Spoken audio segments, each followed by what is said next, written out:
Welcome, dreamy soul. Tonight, I'll be your narrator, here to gently guide you toward calm and restful sleep. Before we start, don't forget to like this video and subscribe for more relaxing bedtime stories. Share in the comments where you're listening from and what time it is right now. And if there's a story you'd like me to tell next, I'd love to hear your suggestion. Now, let's begin. David works in accounting. For over a year, he had been dating Sarah. He felt like she was the one. He had never met her family. They lived far away in an old, isolated house. He was excited and nervous to finally meet them. But David soon found out that some families hide secrets far deeper than simple awkwardness. What he saw that weekend has stayed with him. It changed how he saw everything, especially the woman he loved. I had always dreamed of finding the perfect partner. Sarah was everything I could ever want. We laughed easily. We shared quiet moments. Our future felt bright, but I never thought meeting her family would unravel everything I believed about her and about the world itself. The drive to her parents' house was long. It was many hours outside the city, deep into the countryside. The roads got narrower, the trees grew thicker. Finally, we turned onto a long, winding dirt path. It led to an old house. It stood alone in a clearing. The house was big, dark wood, with peeling paint and shadows clinging to its corners.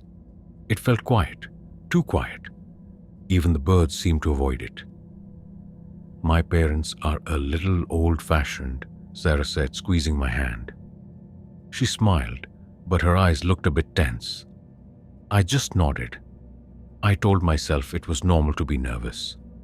We stepped inside. The air was cold, even in summer. It smelled of dust and something else, something metallic and faintly sweet, like old blood and dried flowers. The entryway was dark. There were no family photos, no signs of life, really. Just empty walls. Then they appeared. Sarah's parents, her father Thomas, was a tall, thin man. His eyes were dark, almost black, and they seemed to stare right through me. Her mother, Martha, was shorter, with a round face. She had a gentle smile, but her eyes were just like her husband's. They were too still. They held no warmth. "Welcome, David," Martha said. Her voice was soft, flat. Thomas just nodded, his lips thin. They shook my hand. Their hands felt cold, dry. Their grip was surprisingly strong. Sarah seemed to relax a little. "This is David," she said brightly. "My boyfriend." Her parents watched me. They kept smiling. It was a fixed smile, like a mask. I tried to talk. I asked about their house, about the area. They gave short answers. They mostly watched me. Every movement, every facial change. It was hard to keep talking. I felt like an insect under a microscope. I told myself they were just shy. Or maybe they didn't like strangers. The house felt dead. No music, no TV, no sounds of daily life. Just the soft creak of the floorboards as they moved. Sarah led me to our room. It was on the second floor. The room was clean but spare. The windows looked out over dark woods. There were no curtains. It felt exposed. That evening dinner was served. It was a stew. It looked like beef and vegetables. But it tasted strange. Bland, yet with a faint, unusual bitterness. The meat was oddly soft, almost mushy. I forced myself to eat. Some Sarah picked at her food. She looked pale. Her parents ate slowly, methodically. They still watched me. Every bite I took, every sip of water. "Is everything to your liking, David?" Thomas asked. His voice was low. "Yes, thank you," I lied. My stomach felt uneasy. After dinner, we sat in the living room. It was dark. lit by a single dim lamp. The conversation was stilted. They asked about my work. They asked about my family. Their questions felt more like an interview than friendly chat. Sarah was quiet. She held my hand tight under the table. Her hand was cold and clammy. Later, I was tired. I was glad to go to bed. The guest room was cold. I pulled the thin blanket higher. I heard faint sounds from downstairs. Whispers. A soft scraping sound. I told myself it was just an old house settling. Or maybe the pipes. I finally fell asleep, uneasy dreams swirling in my mind. I woke up suddenly. I don't know what time it was. The room was pitch black. A terrible thirst clawed at my throat. I needed water. I got out of bed slowly. The floorboards creaked. I tried to be quiet. I crept downstairs. The kitchen was dark. I found a glass and filled it from the tap. As I drank, I saw a thin line of light under a door at the back of the house. It was a cellar door. I had not noticed it earlier. Curiosity, or perhaps foolishness, pulled me closer. I heard voices. Soft, muffled, but not whispering this time. They sounded guttural, like something trying to speak but struggling. A low growl, then a whimper, followed by Sarah's mother's voice, hushed and soothing. There. Almost ready. My heart pounded. Every instinct in my body screamed. Something was wrong. This was not an old house settling. This was something else entirely. A sudden wet thump came from behind the door. Then a soft tearing sound. It made my skin crawl. I moved closer to the door. I saw a small crack near the hinge. My eye pressed against it. My breath hitched. The cellar was dimly lit by a single bulb hanging from the ceiling. Sarah's parents were there. And Sarah. They stood over a large wooden table. On the table was a large humped shape, covered with a thick blood-stained cloth. But the cloth was moving, slowly, rhythmically, from underneath. Martha held a bowl. Thomas held a long curved knife. Its blade glinted under the dim light. It was an old, strange knife, not like anything I had ever seen. He dipped his hand into the bowl, then rubbed something onto the covered shape. A sweet, sickly smell filled the cellar. Then Sarah moved. She was standing at the end of the table. Her face was pale. Her eyes were wide, fixed on the moving shape. She looked terrified. But there was also something else in her eyes. Resignation, a deep, chilling acceptance. As I watched, a part of the cloth slipped. Just for a second. I saw something pale. Fleshy, it seemed to squirm. Not like an animal, more like a large pale root or a coil of thick white worm-like flesh. It pulsed slowly. My gasp was silent. But Thomas must have heard something. Or perhaps he felt my gaze. His head snapped up. His eyes, black and piercing, looked directly at the door. Directly at my eye. Terror, pure and cold, shot through me. I pulled back instantly. I didn't even breathe. I heard Thomas move. A floorboard creaked loudly in the cellar. I knew he was coming. I didn't think. I ran. Not back to the kitchen, but up the stairs, 2 at a time. I burst into my room. My hands fumbled for my backpack. I shoved my clothes inside. I didn't care about anything else. I pulled on my shoes. I grabbed my car keys from the dresser. I crept back down the stairs. The house was silent again. The cellar door was closed. No light showed under it. I moved as fast as I could. Every shadow seemed to reach for me. Every creak of the house sounded like footsteps behind me. I made it to the front door. I unlatched it slowly, carefully. The cold night air hit my face. I didn't even close the door all the way. I just ran to my car. I jumped in. The engine roared to life on the first try. I slammed the car into reverse. I sped down the long, winding dirt path, leaving a cloud of dust behind me. I drove all night. I didn't stop until the sun came up, and I was hundreds of miles away. My hands shook on the steering wheel. My heart hammered. I saw Sarah's face in the rearview mirror, her wide, terrified, resigned eyes. I never looked back. I never called her. She tried to call me a few times. I blocked her number. I couldn't explain what I had seen. I couldn't even name it. I just knew I had escaped something ancient and unspeakable. Years have passed, but the memory has not faded. I still see Sarah's eyes in my nightmares. The smell of old blood and dried flowers.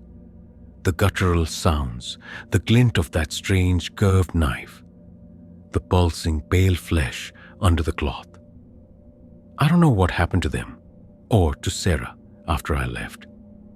But I know that night followed me home. It stayed with me. It showed me a darkness I never knew existed, hidden behind a fixed smile and the quiet welcome of a family. Emily is a graphic designer. She's creative and loves new ideas. She thought she found love with Mark. He was charming, but also a little mysterious. Mark rarely talked about his family. But after 6 months, he finally invited Emily to visit them at their isolated farm. Emily was excited. She wanted to meet the people who made Mark who he was. She did not know that his family's secrets would unravel everything she believed. Mark was the kind of charming, mysterious man you read about in books. He had deep eyes and a quiet way of speaking. He always had a gentle smile. I thought I knew him, thought I loved him. But his family's farm held secrets that unmade everything I thought was true. Not just about Mark, but about the very nature of affection and what it means to be human. He had always been vague about his family. They're just quiet country folk, he'd say, a bit old-fashioned. After 6 months of dating, he finally asked me to spend a weekend at their farm. I was thrilled. It felt like a big step for us. The farm was far from everything. We drove for hours. The landscape changed from busy roads to endless fields. There were no other houses for miles, just flat land under a huge sky. The farmhouse itself was old grey wood. It stood in the middle of nothing. An eerie quiet hung over it. No sounds of birds, no wind rustling leaves, just silence.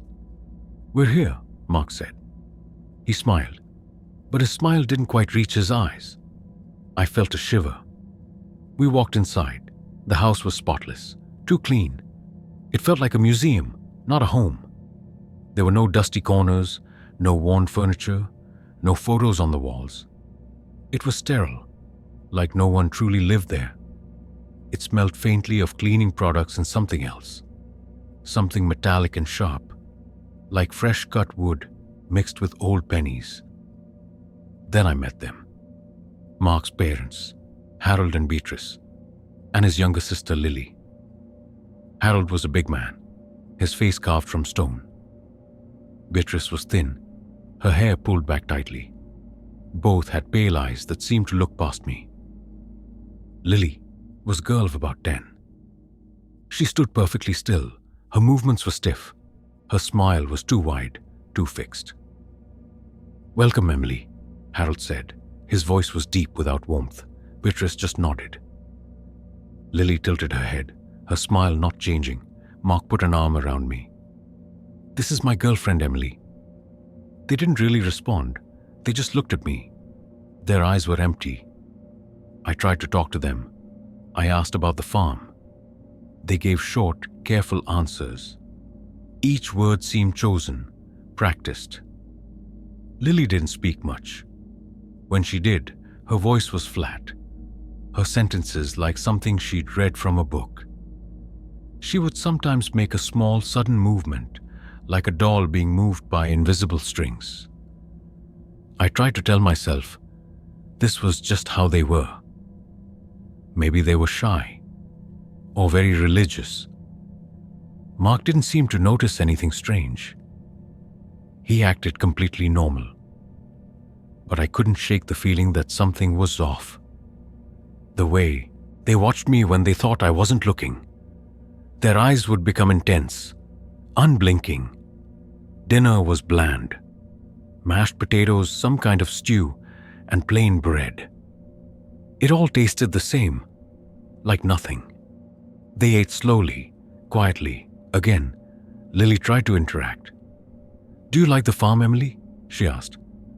Her voice was like a recording. Her eyes were still. That night I was given a small guest room. It was stark. White walls, a single bed, no personal items. I lay in bed listening. I heard a faint scratching sound from the wall next to me. Mark's room was on the other side. I thought it must be mice. I closed my eyes, trying to sleep. The next night, I woke up suddenly. It was late. The scratching was louder, but it wasn't just scratching now. It was a soft, rhythmic thump tap. It sounded like something being worked on, carefully, with purpose. My heart began to pound. I slowly got out of bed. I crept to Mark's door. It was slightly ajar. A thin line of light showed from inside. I pushed the door open a tiny bit more. Mark was in his bed, asleep. He looked peaceful, but someone else was in the room. Lily. She stood next to his bed.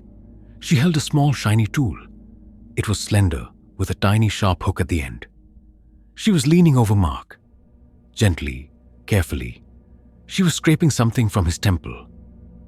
A tiny, almost invisible film or layer. Mark twitched in his sleep, a soft sigh leaving his lips. Lily had a tiny, almost imperceptible smile. It wasn't happy. It was satisfied. I gasped a silent choked sound. I pulled back from the door. My mind raced. What was she doing? What was that tool? Why was she scraping something off Mark? My instincts were screaming. This was not normal. This was not right. I rushed back to my room. I didn't sleep again. I lay there, listening to the soft thump tap from Mark's room. It went on for a long time. I heard Lily leave. The house fell silent again. Just before dawn, I heard the front door open. Quietly. Footsteps, 2 sets, Mark's parents. I crept out of my room again.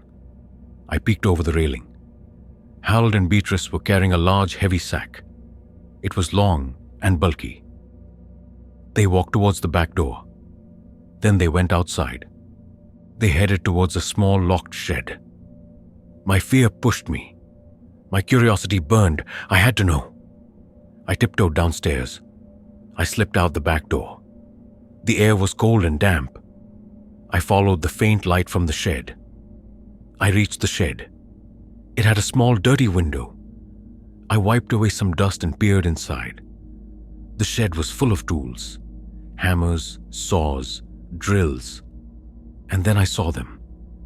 Mannequins, human-sized. There were several of them. Some were leaning against the wall. Others lay on tables. But they weren't just store display mannequins. Their skin was too pale, too waxy. Their eyes were glassy, lifeless. They looked like they were in various stages of construction. One had no hair. Another had a blank face waiting for features. Harold and Beatrice were working on one of them. They were carefully attaching strands of hair to its head.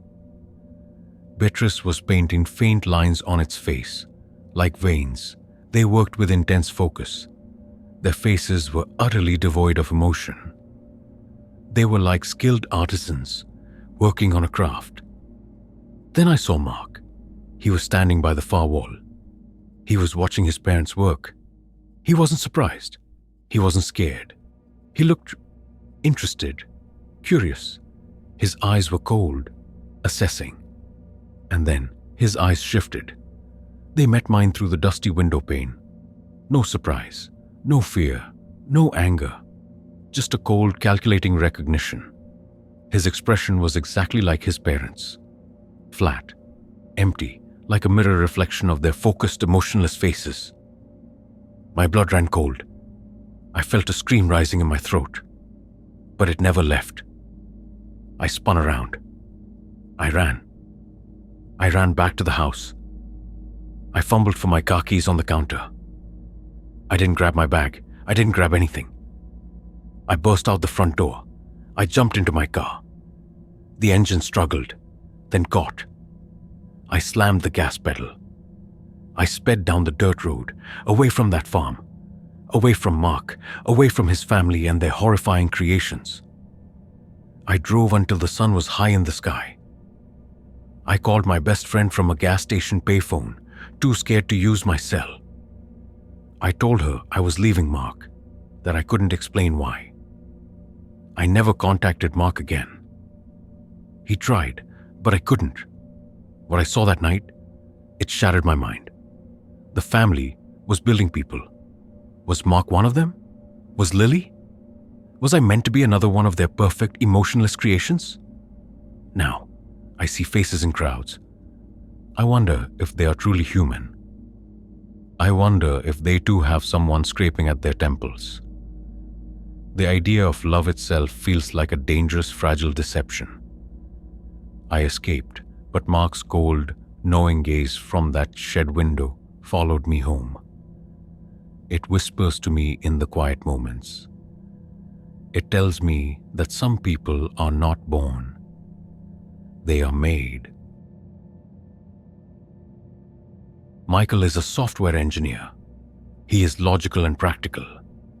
He had been dating Olivia for almost a year. He loved her sense of humor and her kindness. He was finally going to meet her family. They lived in a secluded mountain cabin. Michael thought it would be a nice, quiet weekend. He was wrong. The quiet of the mountains held a darkness far older and hungrier than he could ever imagine. What he found there twisted his understanding of family and survival. I considered myself a man of logic. I saw the world in code and algorithms. Emotions were important, yes, but they rarely swayed my judgment. I never thought a simple weekend visit to my girlfriend's family would shatter that logic. It replaced it with a primal fear. It opened my eyes to a reality I didn't know existed, a hunger that lurked just beyond the edges of human understanding. Olivia was my sunshine. Her laugh could light up a room. Her kindness was endless. When she finally invited me to meet her parents, I was happy. They lived in the mountains, a long drive from the city. She said they preferred a simple life. The journey took us deeper and deeper into the woods. The road turned to gravel. Then it was just a faint track. Trees towered over us, blocking the sun. The air grew colder, heavier. The cabin appeared suddenly. It was old, made of rough-hewn logs. It had a dark, heavy roof. Smoke curled lazily from the chimney.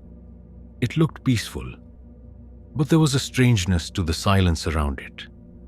No birds sang, no squirrels chattered, just the faint whisper of wind through the pines. "We're here," Olivia said, her voice a little too bright. She squeezed my hand. Her hand felt cold.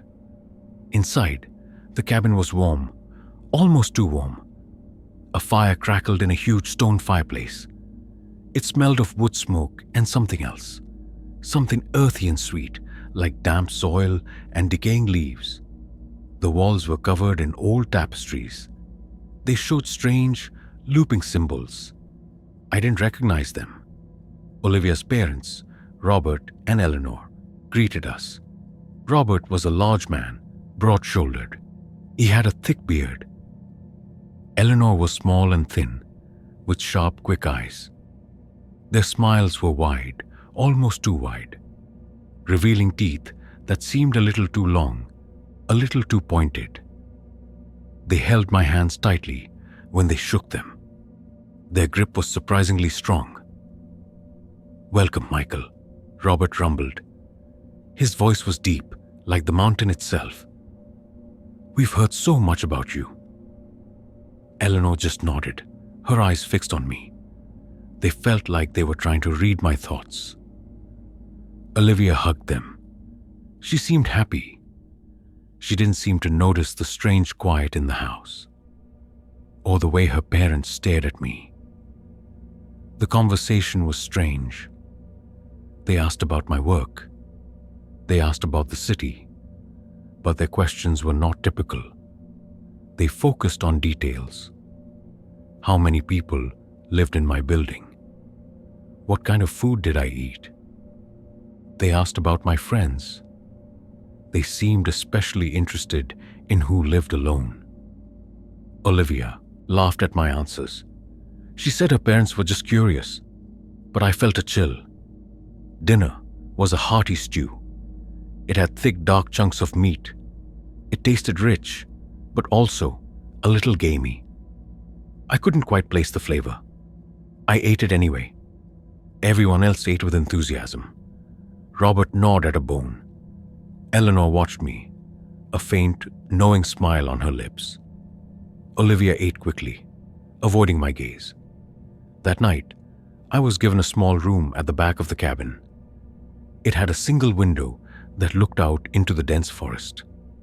The window was covered with thick, dark shutters. They were locked from the inside. I tried to open them, but they wouldn't budge. I found it odd. I lay in bed. The cabin was silent, too silent. Then after a while, I heard faint sounds, a low, rhythmic thumping from below. It sounded like something heavy being dragged across a dirt floor, then soft, wet slurping sounds, followed by hushed voices. Robert's deep rumble, Eleanor's higher, almost melodic tones. They sounded like they were singing a strange lullaby. My heart began to beat faster. I tried to rationalize it. Maybe they had a pet, a dog in a cellar? But the sounds were too deliberate, too focused. My instincts were screaming at me. Something was deeply, terribly wrong. I crept out of bed. I opened my door just a crack. The hallway was dark. I moved slowly, silently, towards the sound. It led me to a heavy wooden door at the far end of the living room. It was the pantry door, but the sounds came from behind it. I pressed my ear against the wood. The thumping and slurping were clearer now. And the voices, they were chanting, not singing, chanting in a language I didn't know. It was ancient and guttural. It sent shivers down my spine. And then, a new sound. A soft, continuous whimpering. Not an animal. It sounded like a human. A child. Fear turned my blood to ice. I knew I shouldn't look, but I couldn't stop myself. My hand reached for the doorknob. It was cold. I turned it slowly. It creaked. I froze. The sounds inside stopped. Complete silence. I waited, my breath hitched in my throat. After a long moment, the chanting started again. Louder this time, and more urgent. I pushed the door open, just a sliver. The pantry was not a pantry. It was a small, windowless room, lit by several flickering candles. The air was thick with the same sweet, earthy smell. Olivia's parents stood in the center. They were wearing strange, dark robes. Their faces were painted with the same looping symbols I had seen on the tapestries. Between them, on a rough wooden altar, lay a figure. It was small, thin. It was barely visible under a heavy shroud of dark fabric. But I could see a small hand. It was pale, childlike. The whimpering came from under the shroud. Robert held a large, ornate bowl. It was made of dark, polished wood. He dipped his hand into it.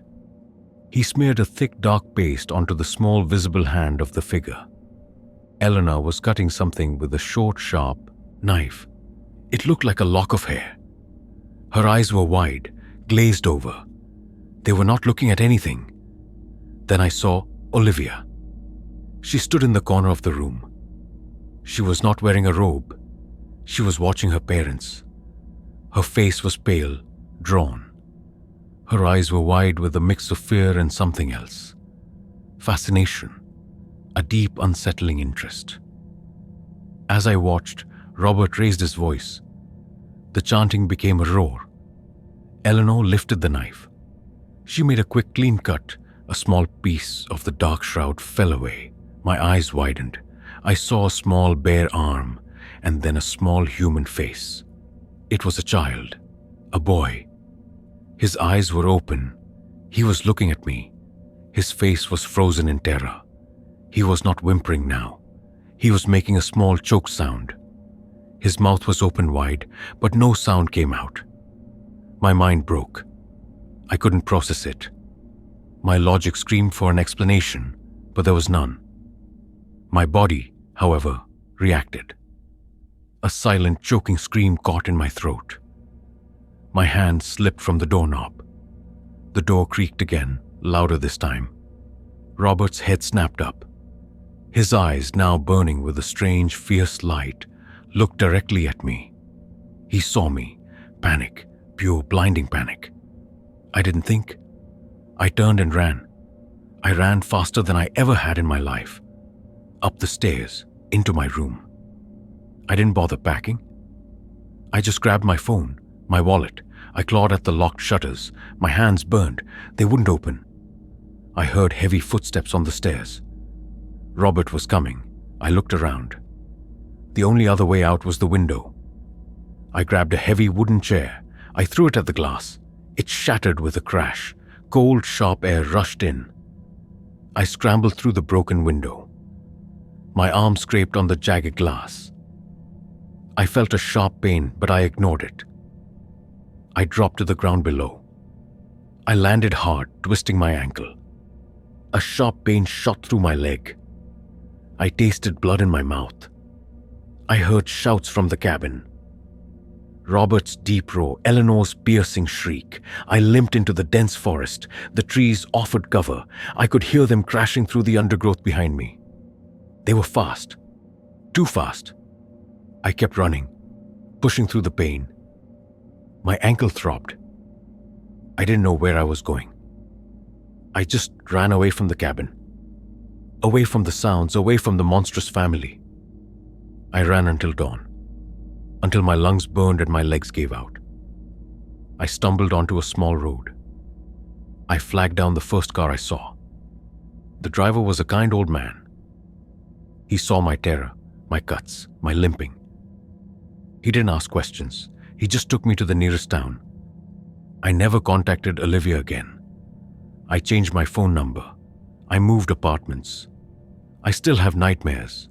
The chanting, the small, terrified face of the child, Olivia's fascinated eyes. I don't know what they were doing. I don't want to know. But I know that night, something ancient and evil was happening in that cabin. And I know I barely escaped being part of it. The mountain air, sweet with decay, still clings to my memory. And I know that in some families, their hunger is far from metaphorical. It's real, it's insatiable, and it followed me home. Just starting his career in tech, Alex was filled with optimism. He thought he understood the subtle complexities of social interaction, navigating new environments with ease. He had always believed in charm and intelligence to win people over. But nothing, absolutely nothing, prepared him for the chilling, unnatural devotion of Maya's family. I met Maya at a work event. She was brilliant, funny, and had a quick wit that matched mine. We fell for each other fast. After 6 months, she invited me to meet her family at their summer home. She warned me they were a little formal and very proud of their heritage. I thought, great, a fancy dinner, some old stories. I wasn't worried. I was good with people. Their summer home was far from everything, deep in the mountains. It wasn't a modern cabin, but an old, heavy-timbered lodge. It looked like something from a century ago. Dark wood, heavy stone, and a vast empty porch. Tall, ancient pines surrounded it, making the air feel thick and quiet. The sun was setting, casting long, strange shadows through the trees. There was an unusual stillness, a quietness that felt too perfect, too ready. It made the hair on my neck stand up. Maya met me at the door. Her usually bright eyes seemed shadowed, and her smile was tight. She looked beautiful in a simple, dark dress, but there was a nervousness about her. "You made it," she whispered, her voice barely a breath. She squeezed my hand, almost painfully. Inside, the lodge was dim, lit by a huge stone fireplace and a few old-fashioned lamps. The air smelled of old wood, dust, and something else, something herbal, like dried leaves or burning incense. Her parents, Mr. and Mrs. Albright, stood by the fire. They were both tall, with sharp, aristocratic features and penetrating blue eyes. Their posture was stiff, almost regal. Their smiles were polite, but their eyes held no warmth. They seemed to look through me, not at me. "Welcome, Alex," Mrs. Albright said, her voice smooth and deep. "We've heard much about your intellect." Mr. Albright simply nodded, his grip on my hand surprisingly firm. His gaze felt like a physical weight.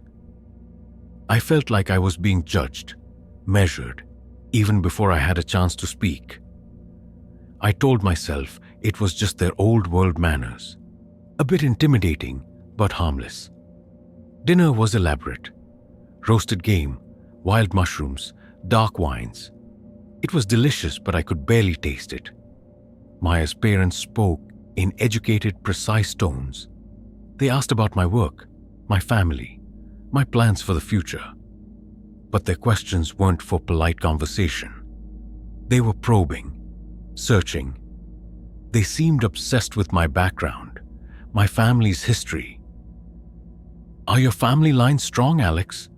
Mr. Albright asked, his blue eyes fixed on me. "Do you have a deep understanding of your ancestors?" I stammered, telling them about my grandparents, my parents, my relatively normal family history. They listened, unblinking. I noticed something strange about their hands. They all wore ornate silver rings, each with a small dark stone. And on their wrists, just above the cuff, I saw faint, almost identical scars. Thin white lines, like a brand. As the evening wore on, the conversation turned to heritage. "We believe in preserving our legacy, Alex," Mrs. Albright said, her voice dropping to a low, intense tone. "In ensuring the purity of our line. Our traditions are ancient, unbroken." She looked at Maya, then back at me. "Maya is very special. We must ensure her future is secure." Maya, who had been silent, suddenly gripped my arm under the table. Her face was pale. She wouldn't meet my eyes. I felt a prickle of alarm. Her parents' words, the strange rings, the matching scars, Maya's fear. My instincts were screaming that something was wrong. This was more than just a formal family. Later, I excused myself to the study, hoping to find a moment of peace. The room was filled with the old books, many in languages I didn't recognize. On a large, heavy desk, I saw an open book. It was bound in dark leather, with strange symbols on the cover.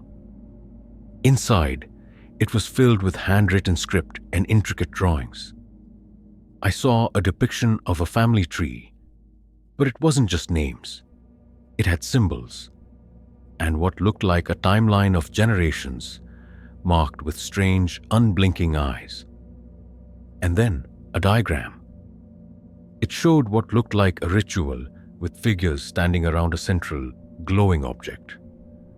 The last page was filled with names, some crossed out, some with dates. One of the names, not crossed out, was Alex Reed. My name, in thick, bold letters.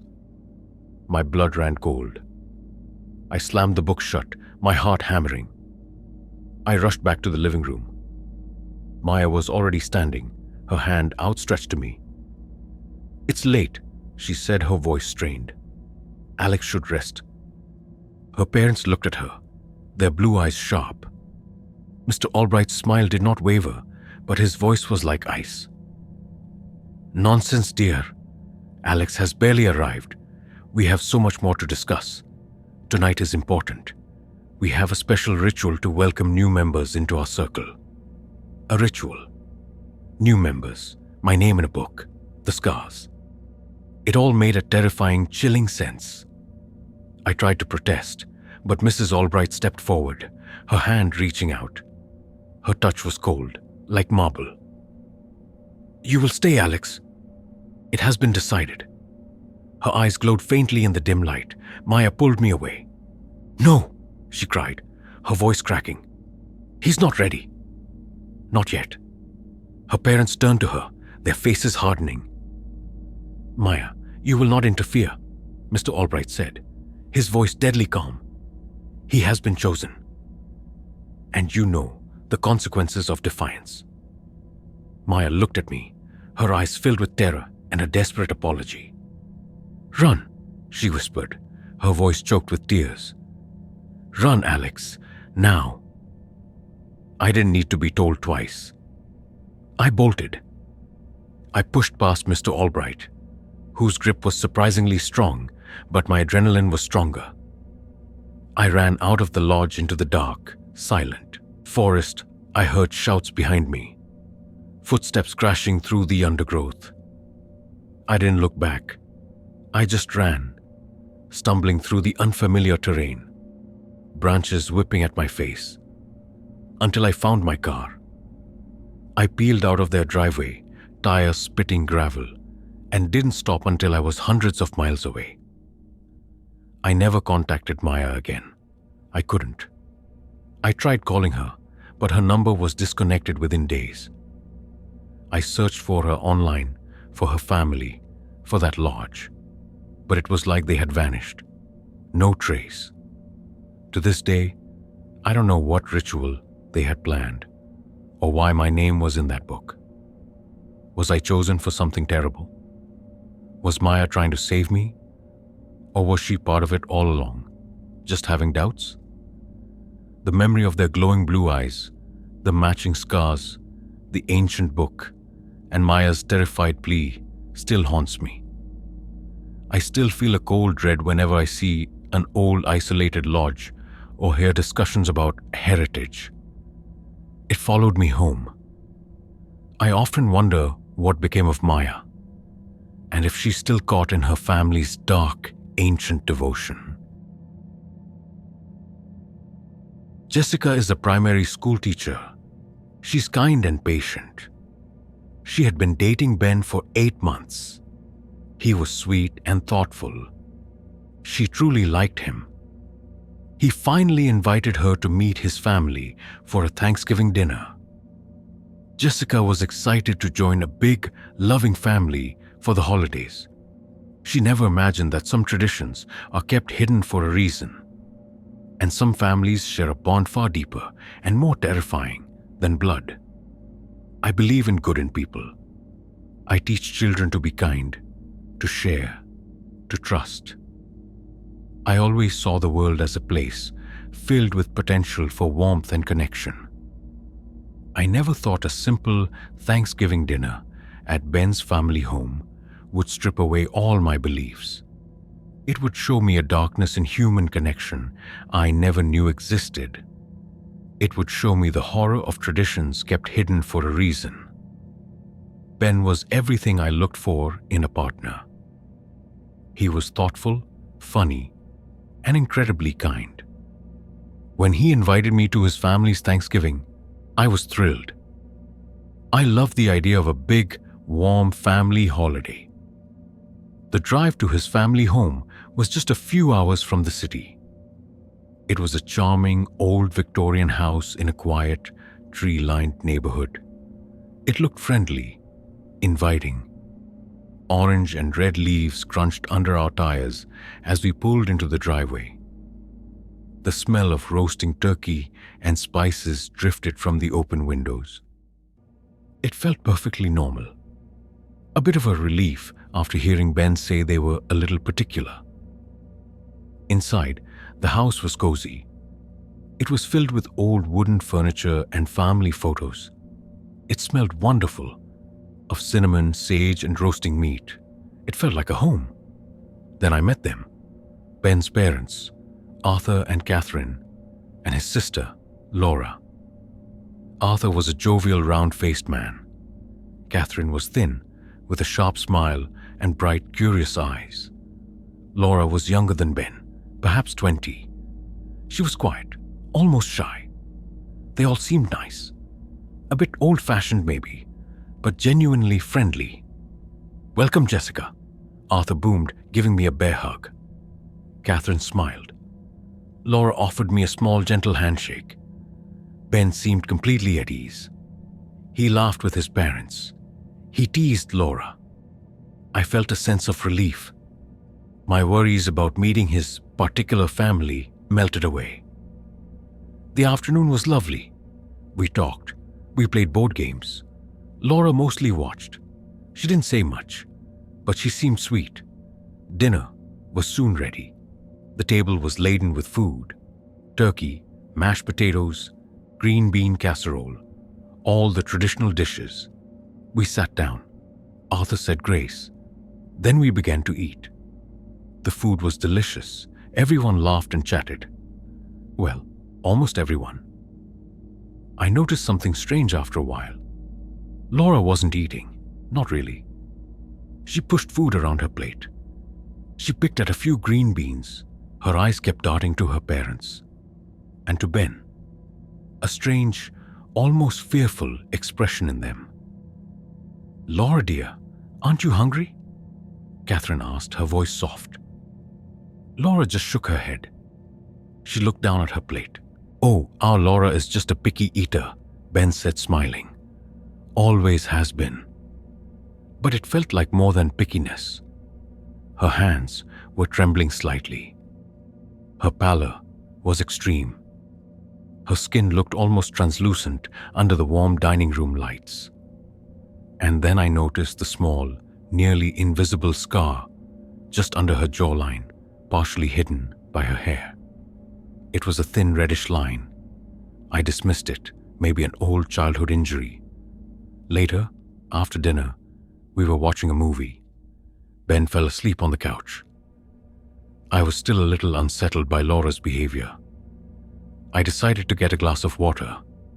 As I walked through the quiet hallway, I heard voices. They were coming from the kitchen. Soft, urgent whispers.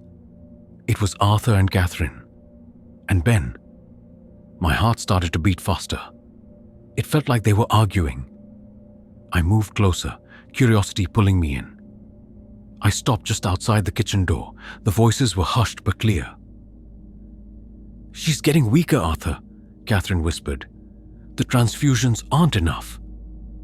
"We need a new source," Ben's voice said, low and grim. "The next one has to be pure. Strong, my blood ran cold. Transfusions. Source? What were they talking about?" My instincts were screaming. Something was deeply, terribly wrong.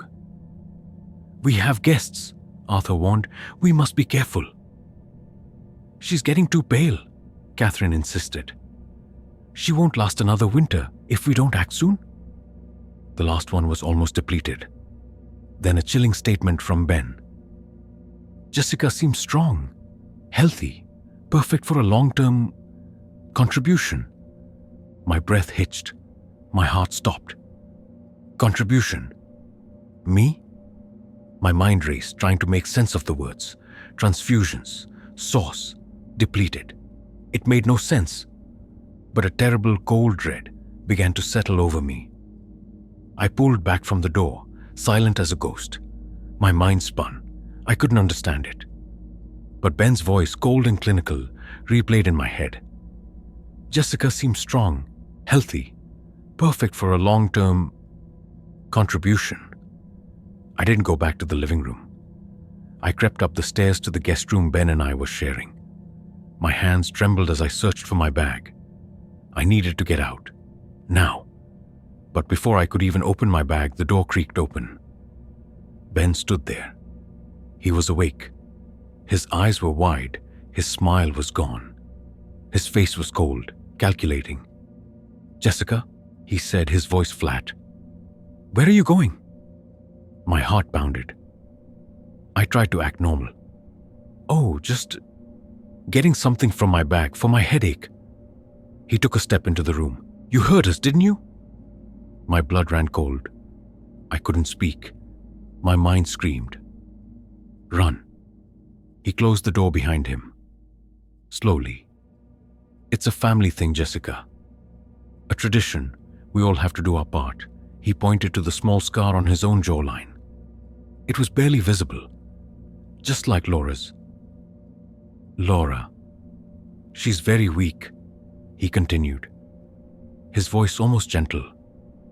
She needs our help to stay vibrant. We all give what we can. He walked towards me. His eyes were no longer kind. They were empty, hungry. I saw the truth, the pallor, the pickiness, the particular nature of the family. It wasn't just Thanksgiving dinner. It was a harvest. A continuous, slow, and horrifying harvest. I backed away. My hand fumbled for the heavy, old-fashioned lamp on the bedside table. Don't make this difficult, Jessica, he said, taking another step. It's for family. No, I screamed. I grabbed the lamp. I swung it with all my strength. It connected with his head with a dull thud. He staggered back, a look of surprise on his face. This was my chance.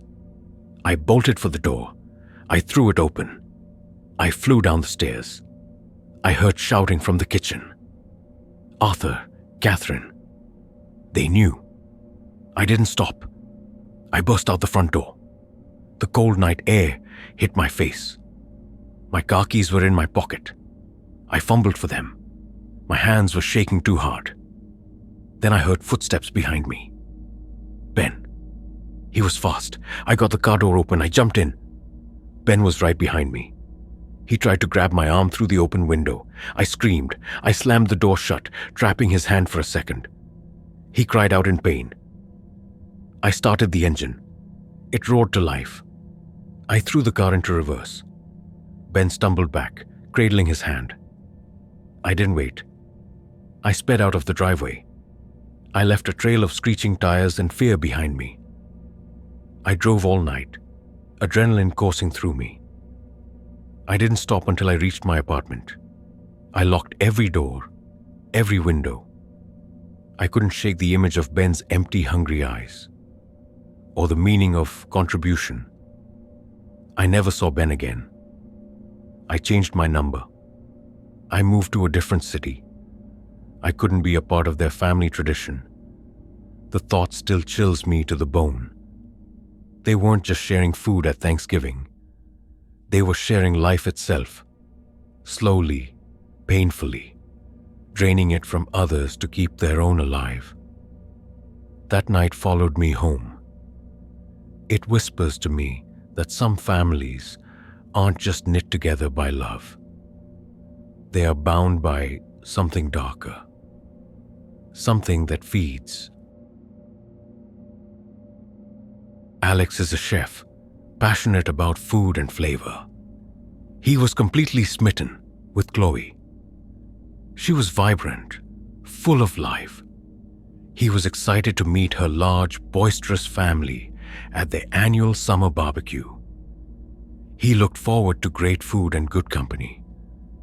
He never expected to find that some appetites are far from normal, and some family recipes have an ingredient list that will haunt him forever. I live for food. I create it. I taste it. I share it.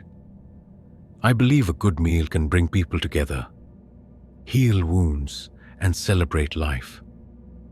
I never thought meeting Chloe's family would twist that belief into something monstrous. It would reveal a darkness in their traditions that went beyond mere taste. It would show me that some appetites are not just for food, but for something far more sinister. Chloe was a whirlwind of energy and laughter. She was beautiful, intelligent, and her passion for life matched mine.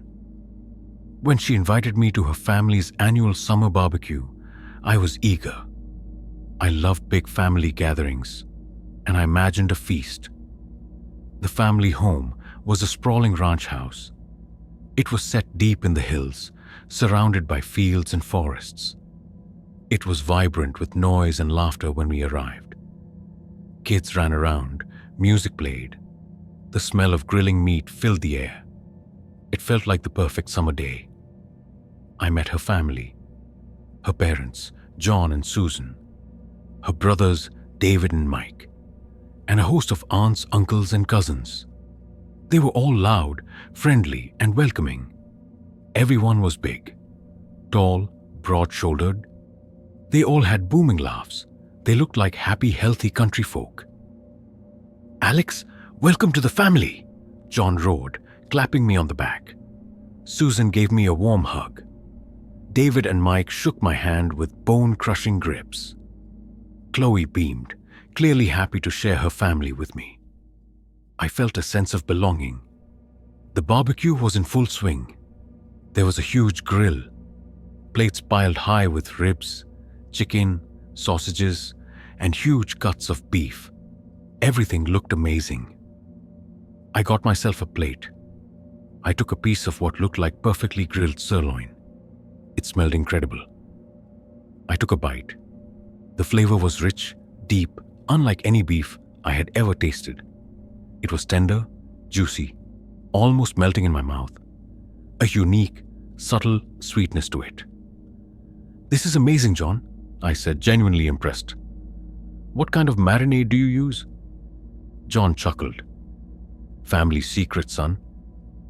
Been passed down for generations."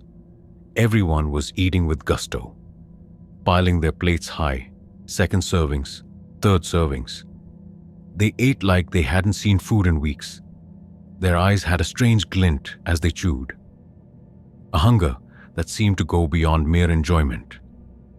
As the day wore on, I noticed something else. There were no other animals on the farm. No cows, no chickens, no pigs, just a few dogs. And the portions were huge, way too huge for what a normal family would keep.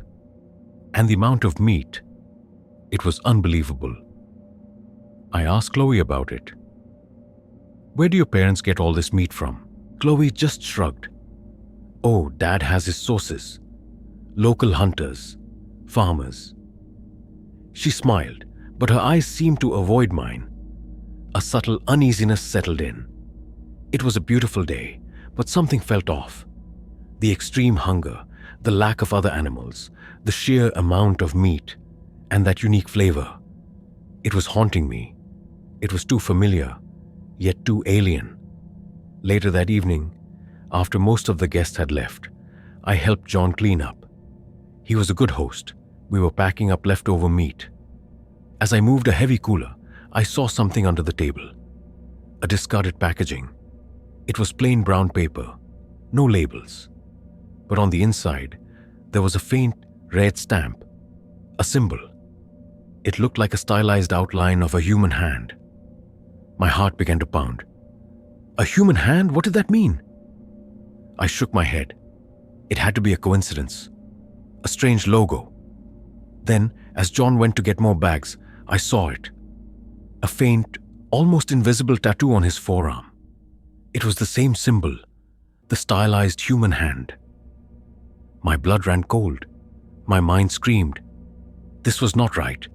This was not a coincidence. My instincts were screaming at me. I tried to keep calm.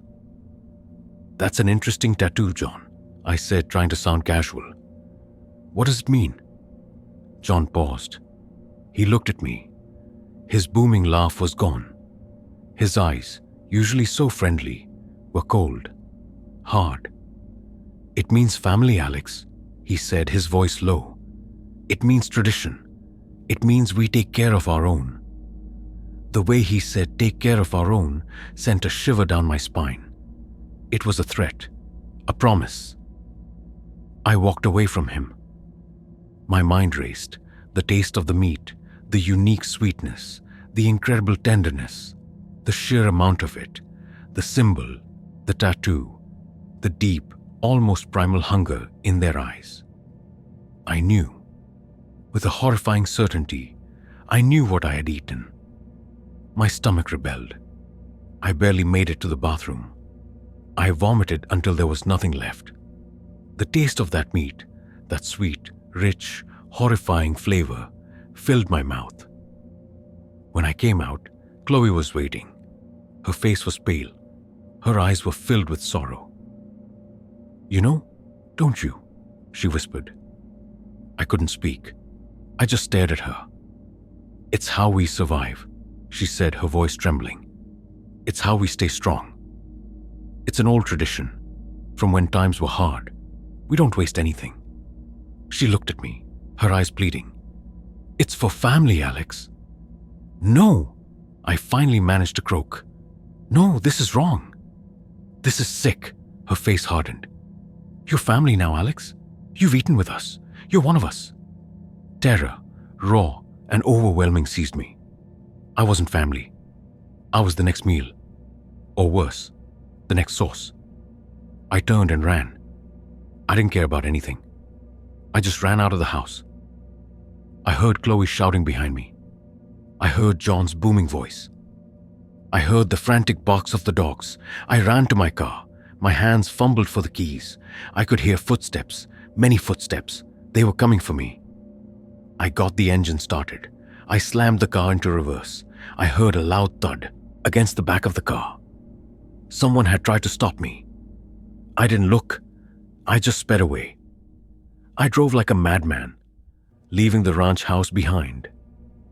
The scent of barbecue, once so inviting, now smelled like death. I drove until dawn. I called the police from a gas station, but what could I tell them? That my girlfriend's family were cannibals? They would never believe me. I never contacted Chloe again. I changed my life. I moved. I couldn't be near that kind of darkness. But the memory of that taste, it never leaves me. The sweet, rich flavor of human flesh. I can still taste it in my nightmares. And I see Chloe's eyes, full of sorrow and grim acceptance. That night followed me home. It whispers that some families don't just share a meal. They share a terrifying, ancient hunger. Ethan is a student, full of optimism and ready to take on the world. He met Sophie in college. She was smart, artistic, and a little mysterious. After a few months, she invited him to her ancestral home for a spring festival. Ethan was excited to learn about her unique family traditions. He soon discovered that some family legacies are built on far more than just history. Some are built on whispers, shadows, and unspeakable sacrifices. I was young, full of life, and convinced that love could conquer all. Sophie was my first true love. She was quirky, brilliant, and held a quiet magnetism. I never thought that visiting her family, embracing their ancient traditions, would unravel not just my understanding of love, but of reality itself. It would show me that some legacies aren't just celebrated, they are appeased. Sophie was an art history major with an unusual fascination for ancient cultures. Her family, she said, had a rich, very old history. They lived in an ancestral home, a sprawling, isolated house far from any major town. She invited me for their annual spring festival. I thought it would be a beautiful cultural experience. The drive was long, twisting through dense, ancient forests. The trees grew so thick that even at midday, the light barely touched the ground.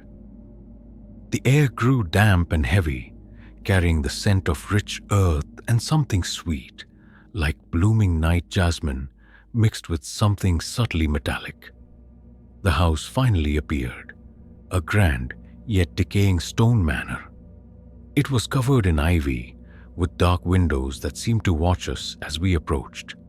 It felt old, very, very old. "Welcome to my home," Sophie said, a faint, almost nervous smile on her lips. Her hand, usually warm, felt cold in mine. Inside, the manor was dark and cavernous. It smelled of old wood, dust, and something else, a faint sweetish odor that I couldn't quite place. Strange antique artifacts filled every corner, carved wooden figures, dark paintings, and ancient scrolls under glass. There were no modern comforts, no TV, no internet. It felt like stepping back in time. Then I met them, Sophie's parents, Elias and Clara, and her younger sister, Isabel. Elias was a tall, stern man with sharp, intelligent eyes that missed nothing. Clara was petite with a regal air and an unsettlingly calm demeanor. Isabel was about 8 years old. She had wide, dark eyes. She was very quiet, always clutching a tattered old doll. Their smiles were polite, but their eyes held a distant, almost watchful quality. "Welcome, Ethan," Elias said, his voice deep and measured. Clara nodded, her gaze fixed on me. Isabel just hid behind her mother's leg, peeking out with those wide, dark eyes. Sophie was her usual self, explaining the family history, the old traditions. But I noticed a subtle tension in her. She moved a little too carefully. She spoke a little too quickly. Her parents mostly watched. Their conversations were full of veiled meanings. References to the cycle, the offering, and the preservation of lineage. I dismissed it as their unique family dialect. Dinner was a formal affair. We ate in a vast dark dining room. The food was strange. Dishes made from dark meats and unusual bitter vegetables. Everything was heavily spiced, as if to hide a flavor. I found it hard to eat. Isabel again ate nothing. She just sat there, holding her doll, occasionally humming a soft, tuneless melody. "Isabel has a sensitive stomach," Clara explained smoothly when I asked. But Isabel's eyes darted to her mother, a flicker of fear in them. That night, I was given a room on the 3rd floor. It was large and opulent, but felt cold and empty. The window looked out onto a dense part of the forest. The curtains were heavy, almost black. I closed them tight. I lay in bed, unable to sleep. The house was alive with subtle sounds, faint whispers from below, a soft rhythmic chanting from somewhere distant. And then, a child's mournful crying. It sounded like Isabel. My blood ran cold. The crying sounded scared, deeply, deeply scared. My logical mind struggled to find an explanation. A nightmare. But the chanting was too deliberate, too unsettling. My instincts were screaming. Something was terribly wrong. I slowly got out of bed. I crept to my door. I opened it a crack. The hallway was pitch black. I followed the sounds, the crying, the chanting. It led me down to the 2nd floor, to a large, ornate door at the very end of the hall. It was the master bedroom, but the sounds came from behind it. I pressed my ear to the door. The chanting was clearer now. It was in a language I didn't know. It sounded ancient, dark. The child's cries were softer now, almost like whimpers, followed by a hushed, soothing voice. Clara's voice. "Almost done, little one. The cycle must be maintained." My heart hammered against my ribs. What cycle? What was being done? I tried the doorknob. It was locked. I strained to hear more. Then I heard a sharp, tearing sound. A faint, wet squelch, followed by a quick, sharp gasp, then silence. An absolute heavy silence that felt even worse than the sounds. I couldn't move. My blood turned to ice. My mind refused to process what it was hearing. But I knew. I knew it was Isabel. I stood there for what felt like an eternity. Then, a faint sound from inside. A soft, wet drip. Over and over. Drip, drip, drip. My mind finally broke through the terror. I had to see. I had to know. I looked around desperately. A small decorative key was hanging on a hook near an old painting. I grabbed it. My hands trembled as I fit it into the lock. It clicked open. I pushed the door open, just a sliver. The room was vast, dominated by a huge four-poster bed. In the center of the room, on a circular rug adorned with the same strange symbols I'd seen on the artifacts, stood Sophie's parents. Elias and Clara. They were wearing dark, ceremonial robes. And Sophie, she was with them. She too wore a dark robe. They stood over a large, shallow basin made of dark stone. It was filled with a dark, viscous liquid. Steam rose faintly from it, and floating in the liquid, face up, was Isabel's doll. But it wasn't just a doll. Tied to its wrist, bobbing slightly in the dark liquid, was Isabel's tiny, lifeless hand. Her eyes were wide open, her mouth stretched in a silent, eternal scream. Clara held a small silver dagger. Its blade dripped with the dark liquid. Elias was chanting softly, his eyes glazed over. Sophie was holding a smaller bowl. She was collecting the dripping liquid from the dagger. Her face was pale. Her eyes were wet with tears. But she was participating. There was no escape in her eyes. Only a deep, terrible sorrow and compliance. Then Elias looked up. His eyes, burning with a cold, ancient power, met mine through the crack. He didn't just see me. He knew me. He knew I had seen. A slow, chilling smile spread across his lips. A smile of terrible, victorious patience. My blood curdled. I felt a scream rising in my throat. But it was trapped. I pulled back from the door instantly. I didn't even breathe. I heard Elias move. I heard him say something in that ancient tongue. It sounded like my name. I didn't think. I ran. I ran faster than I ever had in my life. I flew down the stairs. I burst out of the house. The cool night air felt like fire on my skin. I didn't care about anything. I just ran. Towards my car. My hands fumbled for the keys. I could hear them coming. Their footsteps were soft but fast. They seemed to glide. I got the car door open. I jumped in. The engine roared to life. I slammed the gas. I sped down the long, twisting driveway, leaving the ancient manor behind. I saw figures emerge from the shadows. Elias, Clara, Sophie. They stood at the edge of the woods watching me go. Their faces were unreadable. I drove all night. I didn't stop until the sun came up, and I was far away. My mind replayed the horrifying scene. Isabel's tiny hand. Sophie's tear-streaked compliance. Elias's terrible, knowing smile. I never contacted Sophie again. I changed my life. I moved to a different country. I tried to forget, but the memory of that night is burned into my soul. I still see Isabel's doll, her tiny hand bobbing in that dark liquid.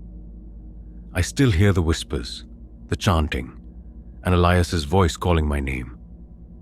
I don't know what kind of cycle they maintained, but I know it required human sacrifice.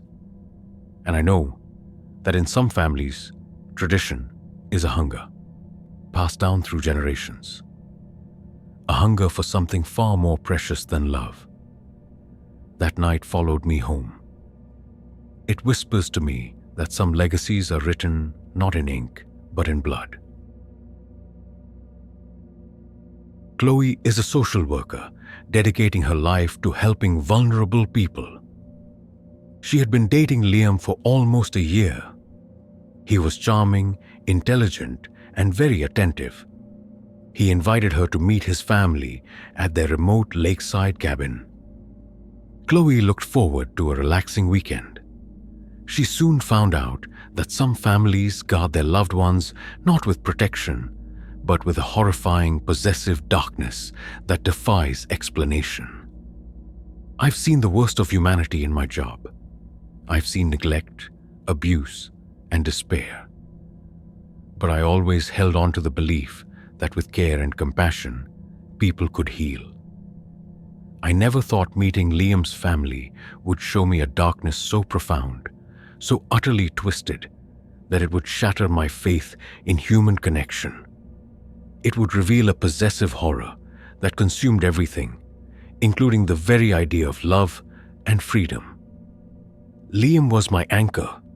He was kind, understanding, and brilliant. We had plans for a future together. When he invited me to his family's lakeside cabin, I was happy. It sounded like a peaceful escape. The drive was long. We went deeper into the forest, then along a winding road that hugged a dark, still lake. The cabin was nestled among tall pines. It looked cozy, rustic. A faint mist hung over the water. The silence was thick, broken only by the chirping of crickets. It felt serene, but a strange chill settled over me, despite the warmth of the summer day. "My family likes their privacy," Liam said, a small, tight smile on his face. He seemed a little on edge. Inside, the cabin was small and simple. It smelled of old wood and something vaguely medicinal, like lavender mixed with cleaning alcohol. The walls were covered with framed photos, many photos, all of the same young woman. She had bright, kind eyes and a gentle smile. She looked exactly like Liam, but softer. Then I met them, Liam's parents, Gareth and Eleanor. They were both small, frail-looking people. Gareth had a nervous twitch in his eye. Eleanor was extremely pale. Her hands trembled constantly. Both looked like they hadn't slept in weeks. They had a strange, almost terrified look in their eyes. "Welcome, Chloe," Gareth whispered, his voice hoarse. Eleanor just nodded, her eyes darting nervously around the room, as if expecting something. Liam introduced me. He tried to make conversation. His parents barely spoke. They kept glancing at the photos on the walls. And then, at a closed door, at the end of the small hallway. It was the only door in the cabin besides the bathroom. It was a bedroom. I felt a growing unease. Their behavior was not just shy. It was fearful. They looked trapped. Liam seemed to ignore it. He acted as if everything was perfectly normal. He kept a hand on my back, a gesture that usually comforted me. Now, it felt possessive. Dinner was quiet. Eleanor served simple pasta with sauce. She barely ate herself. Gareth picked at his food. They kept their eyes on the closed bedroom door. It was as if someone important was behind it. "Who's in that room?" I finally asked, trying to sound casual. Gareth flinched. Eleanor gasped. Liam's hand tightened on my back. "That's my sister Maria," he said, his voice flat. "She's been sick for a long time. Very sensitive. We try not to disturb her." "Oh, I'm so sorry," I said, feeling guilty for asking. "Can I help?" "I'm a social worker. I have some experience with care." Eleanor let out a small, desperate sob. Gareth shook his head violently. No, he whispered. "She doesn't like strangers. She doesn't like anyone new." A heavy silence fell over the table. I felt a cold dread begin to settle in. It wasn't just sickness. It was something else. Something they were hiding. That night, Liam and I were in his bedroom. I couldn't sleep. The quiet of the cabin was too intense. The parents' fear, Maria's hidden presence. It all felt wrong. Then I heard a sound from Maria's room. A faint, almost melodic hum. Not singing, humming, over and over. A lullaby. And then, a low guttural moan. It sounded like someone in deep, unbearable pain. My heart pounded. My instincts were screaming. This was not a sick person. This was something else entirely. My compassion, my professional training kicked in. I had to help. I slowly got out of bed. Liam was asleep beside me. I crept out of the room. The hallway was dark. The sounds from Maria's room were clearer now. The humming, the soft moaning, followed by a faint, desperate whispering. A woman's voice. Maria's. Please let me go. Please. My blood ran cold.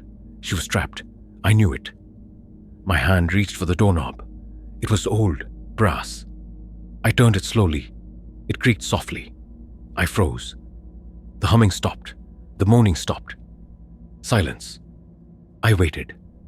My heart hammered against my ribs. After a long moment, the whispering started again, louder this time, more frantic. Help me. Please. He watches, always watches. I pushed the door open, just a crack. The room was small, dark. A single dim lamp on a bedside table cast long shadows. The air was thick with the same medicinal scent, and a faint, sweet, metallic smell, like old blood. In the bed, covered by a heavy blanket, was Maria. But she wasn't sick, not in the way I understood. Her eyes were wide, terrified. Her skin was waxy, pale, almost translucent. Her limbs were thin, almost skeletal, and she was chained. A heavy metal chain was bolted to the headboard, wrapped around her ankle. Her other arm, the one reaching out towards the door, had no hand, just a stump, tightly bandaged. Gareth and Eleanor were there. They were sitting in chairs by the bed. They were watching her. Their faces were expressionless, empty. Eleanor held a small bowl stirring a dark liquid. Gareth held a small sharp knife. It was covered in something dark and wet. Then I saw Liam. He was standing by the foot of the bed. He wasn't asleep. He was watching Maria. His eyes were cold. His face was devoid of all warmth. His hand held a small device. It was attached to Maria's head by thin wires. It pulsed with a faint red light.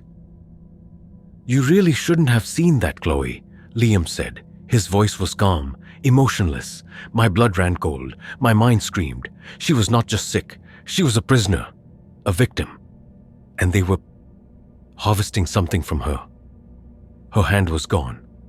Her life was being drained. Maria, seeing me, let out a silent, desperate plea. Her eyes, so bright in the photos, were now filled with a living horror. "Run," she whispered, her voice barely a breath. "He watches. He takes..." Liam took a step towards me. His eyes were pure ice. "She's ours, Chloe. Always has been. Always will be." I felt a scream rising in my throat. I couldn't move. I was paralyzed by the horror. The quiet terror of Maria's fate. The horrifying indifference of her parents. The chilling possessiveness of Liam. "No." I finally managed to gasp. I slammed the door shut. I heard a dull thump from inside. A grunt of pain. I didn't care. I just ran. I ran faster than I ever had. I burst out of the cabin. The night air was freezing. My car keys were in my hand. I fumbled for the lock. I heard shouting from inside. Liam's voice, Gareth's hoarse cry. I jumped into my car. The engine roared to life. I slammed it into reverse. I sped down the winding road, away from the cabin, away from the lake, away from that monstrous family. I drove until the sun came up. My hands were shaking too hard to hold the steering wheel properly. I called the police. I told them everything. I gave them the address. But I knew what I had seen. I knew they wouldn't believe me. I never heard back about Maria. I never saw Liam again. I changed everything about my life. I moved to a different state. I couldn't work as a social worker anymore. The image of Maria, chained, mutilated, slowly draining, is burned into my soul. Liam's cold, possessive gaze, his parents' terrified complicity. That night followed me home. It whispers to me that some families don't just protect their own, they consume them. And sometimes, the monster you love is not a monster in disguise, but a family secret waiting to be shared. So, we've journeyed through these chilling accounts, each one a raw testimony of love turning into a nightmare, of anticipation giving way to terror. These individuals went into what they thought would be a happy milestone, an innocent introduction, but they stumbled upon secrets, traditions, and hungers that defy all reason. They learned that sometimes the true nature of a family is hidden deep, behind smiles, behind politeness, and behind the very person you thought you knew. They survived, but they were forever changed. They carry the whispers of those nights with them, a constant reminder that not all love stories have happy endings, and some family bonds are forged in darkness, waiting to ensnare the unsuspecting. The next time you're invited to meet her family, remember that some nightmares don't just happen in dreams. They live, breathe, and welcome you home.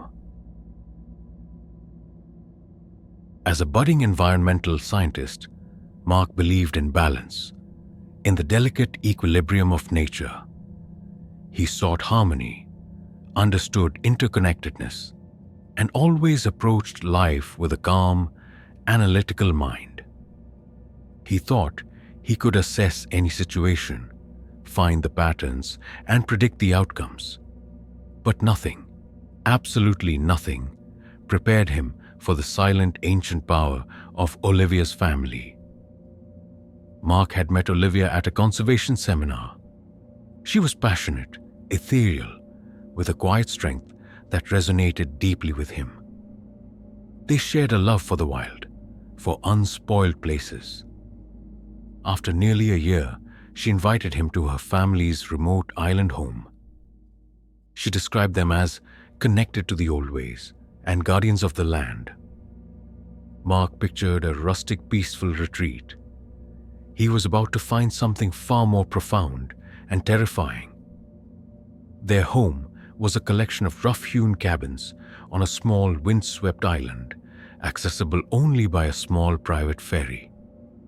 The island was wild, beautiful, covered in ancient twisted trees and rocky shores, but there was an unusual stillness to the air, a quietness that hummed with a primal energy. The ocean waves seemed to whisper secrets, and the wind carried faint, melodic sounds that weren't quite human. The sky was an endless gray, and a thick mist often rolled in, obscuring everything. Olivia met him at the rocky shore, her long, dark hair wild in the wind. Her eyes, usually sparkling, held a deep, unreadable solemnity. She wore simple, hand-woven clothes. "Welcome, Mark," she said, her voice soft, almost swallowed by the wind.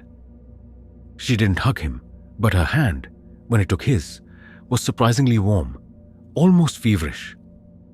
Inside the main cabin, it was dim, lit by flickering oil lamps and a central hearth where strange, aromatic wood smoldered. The air smelled of salt, smoke, and something earthy, like deep, damp soil mixed with unknown herbs. Her parents, Mr. and Mrs. Gray, stood by the fire.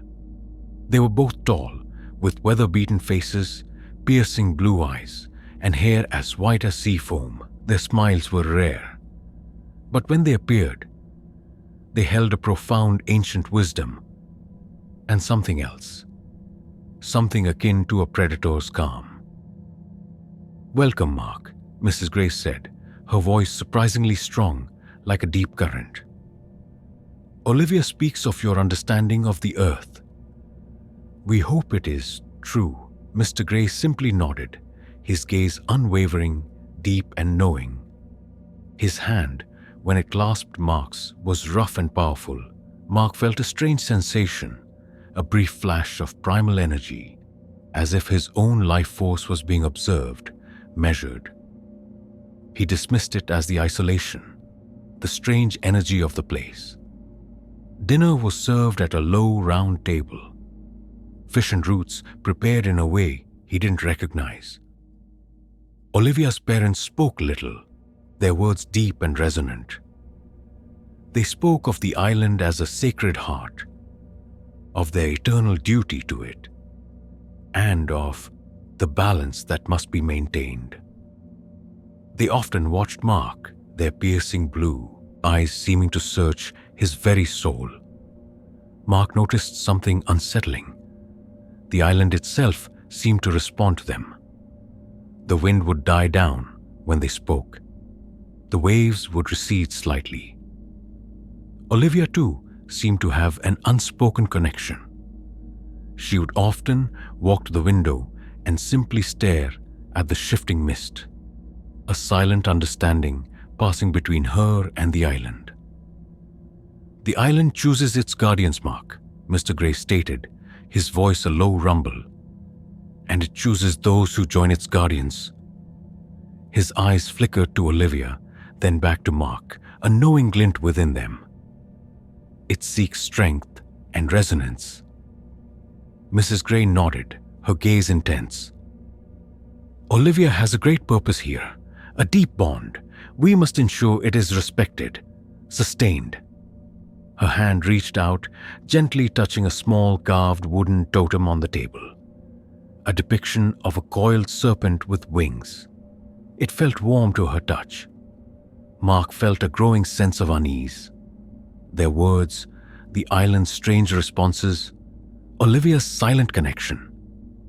My instincts were screaming that something was wrong. This wasn't just an old-fashioned family. This was something ancient, something deeply entwined with the very land itself. Later, Mark excused himself, drawn by a strange curiosity. He walked along the misty shore. He found a small hidden cave, almost invisible in the fog.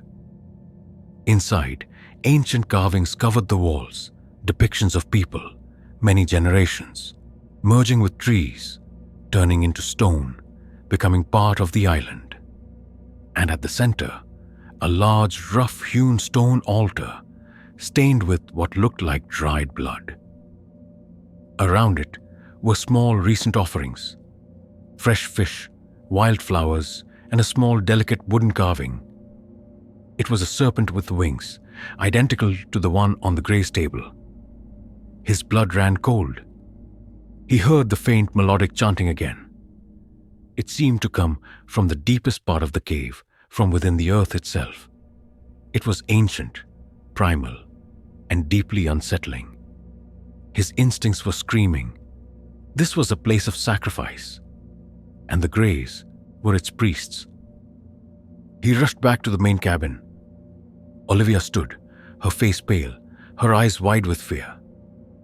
"It's late," she whispered, her voice trembling. "Mark needs to leave now." Her parents turned, their faces impassive, their blue eyes glowing faintly. Mr. Gray's smile, when it came, was terrifying. "Nonsense, Mark. You have seen, you have felt. The island knows you now. You cannot leave. Not before the ceremony. A ceremony, the altar, the carvings, the chilling knowledge that the island knew him." Mark's blood ran cold. He tried to protest, but Mrs. Gray stepped forward, her hand reaching out. Her touch was cold, but it pulsed with an invisible energy that seemed to root him to the spot. "You have been chosen, Mark," she said, her voice like a siren. The island requires new energy, new resonance, to maintain the balance. Olivia screamed, "No! Don't touch him! You can't!" Her parents turned to her, their faces hardening. "You will not defy the island, daughter," Mr. Gray said, his voice a low growl. "Its will is absolute." Mark, fueled by pure terror, broke free from Mrs. Gray's hold. He ran. He burst out of the cabin, the melodic chanting and the ancient smell of blood and earth chasing him. He ran through the mist, through the twisted trees, until he reached the shore where his boat was docked. He cast off the ropes and started the engine, leaving the island and its terrible guardians behind. He never contacted Olivia again. He tried, but his calls went unanswered. He even reported the family to authorities, but they found no island where he described, no record of the Greys. It was as if the island and its family had dissolved back into the mist. To this day, Mark doesn't know what balance the island demanded or what ceremony he was meant for. He sometimes sees Olivia in his dreams, her body slowly turning to bark, her eyes merging with the deep blue of the ocean. He wonders if she's still there, a guardian, a sacrifice, forever bound to that ancient to hungry land. The memory of their piercing blue eyes, the primal hum of the island, and the chilling phrase, "The island knows you now," still haunts him. He escaped, but the terrifying truth of Olivia's family followed him home. He knows now that some places demand more than respect. They demand submission, and sometimes they demand a life. Some communications are not meant to be heard by individual minds, but by entire species. As a newly graduated architect, Daniel was full of big ideas. He believed in structure, in logic, in building something lasting and beautiful. He thought he could blueprint any problem, understand any foundation. But nothing, absolutely nothing, prepared him for the shifting, illusory reality of Maria's family. Daniel had met Maria at a professional networking event. She was an interior designer with a whimsical imagination and a contagious laugh. They connected over their shared passion for creating spaces. After a few months, Maria invited him to her family's ancestral home for a holiday weekend. She described them as artistic and a little unconventional. Daniel pictured a vibrant, creative environment. He was about to find something far more unsettling. The home was a sprawling, eccentric manor, tucked away at the end of a winding, overgrown lane. It looked like it had grown organically over centuries, with mismatched wings, turrets, and windows of varying sizes. The walls were covered in ivy, giving it a dreamlike, almost fairy tale appearance. But as Daniel approached, he noticed something strange. The proportions seemed off subtly in a way that defied architectural logic. A window might be too tall for its width, or a corner might not quite meet at a right angle. The air was thick with the scent of damp earth and blooming jasmine, but there was an unusual stillness, a quietness that seemed to ripple, almost to vibrate, with unspoken secrets. Maria met him at the main door, which was a heavy carved oak. Her usual vibrant smile was a little muted, and her eyes, though still bright, held a flicker of apprehension. She wore a flowing bohemian dress. "Welcome, Daniel," she whispered, her voice a little breathless. "It's even stranger in person, isn't it?" Her hug was quick, almost hesitant. Inside, the manor was a labyrinth. Rooms flowed into each other in unexpected ways. Staircases led to landings with no visible doors, and arched doorways framed shifting views of other parts of the house. The walls were covered in tapestries, strange abstract paintings and intricate carvings that seemed to writhe and change if he stared too long. The air smelled of old wood, paint, and something else, something sweet and metallic, like fresh blood mixed with honey. Her parents, Mr. and Mrs. Moreau, greeted him in a vast circular drawing room. They were both strikingly beautiful, with long, elegant limbs, flowing grey hair, and eyes of an unnatural, vivid green. Their smiles were warm, almost hypnotic, but their gazes were too intense, too knowing.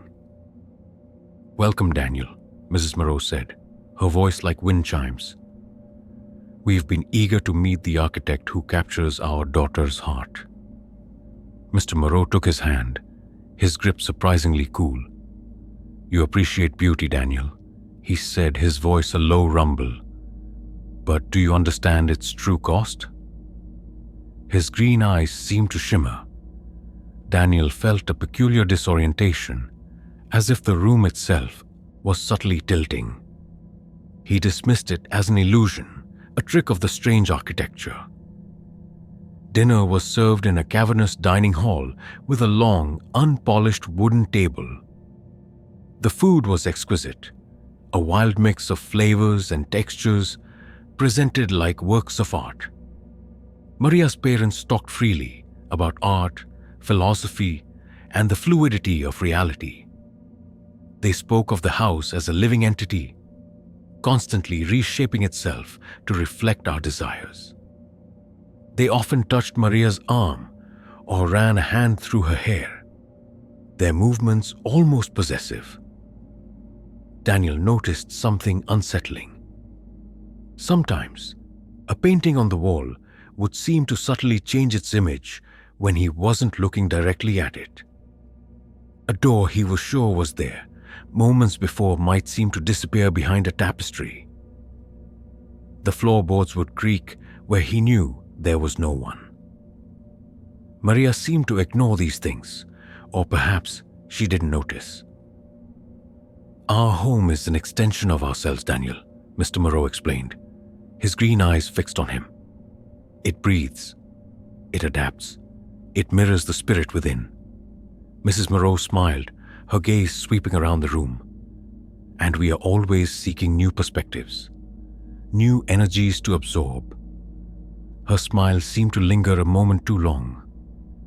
Later, Daniel excused himself to find a quieter space. He wandered through the labyrinthine corridors. He found a small hidden alcove filled with old sketchbooks. He opened one. It contained architectural drawings, but not of the manner as it was. These were plans for rooms that led nowhere. Impossible angles, staircases that spiraled into oblivion. And then, a series of disturbing sketches. Figures human-like, trapped within walls, their faces contorted in silent screams, their bodies seemingly dissolving into the very fabric of the house. One sketch was labeled "The New Wing," Daniel's design. His blood ran cold. He heard a faint, high-pitched hum. It seemed to come from all around him, a low, resonant thrum that vibrated through the floorboards. His instincts were screaming. This wasn't just artistic eccentricity. This was something truly malevolent. He rushed back to where he thought the living room was, but the corridor had changed. A wall seemed to have appeared where an archway had been. He heard Maria's voice, desperate. "No, he's not ready. Not yet." Then her mother's calm yet firm reply. "He has already begun to see, little Bloom. The house is hungry for new design." Daniel finally found his way back, pushing through a hidden panel. Maria stood pale and trembling. "It's late," she pleaded, her voice cracking. "Daniel has to go." Her parents turned to him, their green eyes glowing with an internal light. Mr. Moreau's smile was wider, predatory. "Nonsense, Daniel. You have only just begun to understand. We have a special ceremony, a fusion. We have waited generations for a mind such as yours. A fusion. His name on the sketch, the changing house, the metallic sweet smell. Daniel's blood ran cold. He tried to protest, but Mrs. Moreau extended a hand, her touch cool. As her fingers brushed his arm, he felt a strange, sucking sensation, like something was being drawn from him. "You're already part of us, Daniel," she whispered, her voice like a siren song.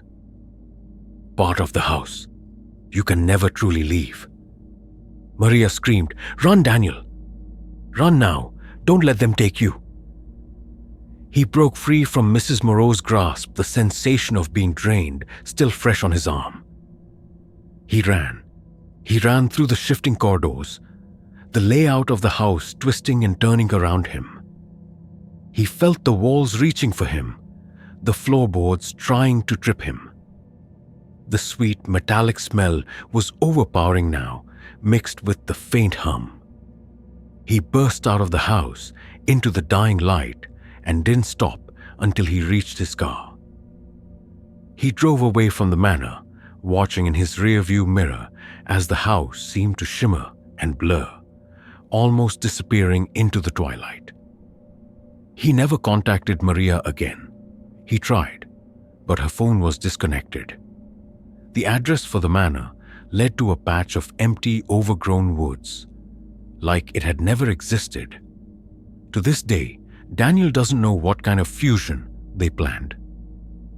He sometimes sees Maria in his nightmares, her face trapped within a wall, her green eyes fading. He wonders if she's still there, a living part of that terrible, shifting house. The memory of its impossible architecture, the glowing green eyes, and the chilling phrase, "You can never truly leave," still haunts him. He survived, but the terrifying reality of Maria's family followed him home. He often finds himself drawing impossible structures, staircases that lead nowhere, and he can still feel the faint hum of a house that wanted to build him into its very walls.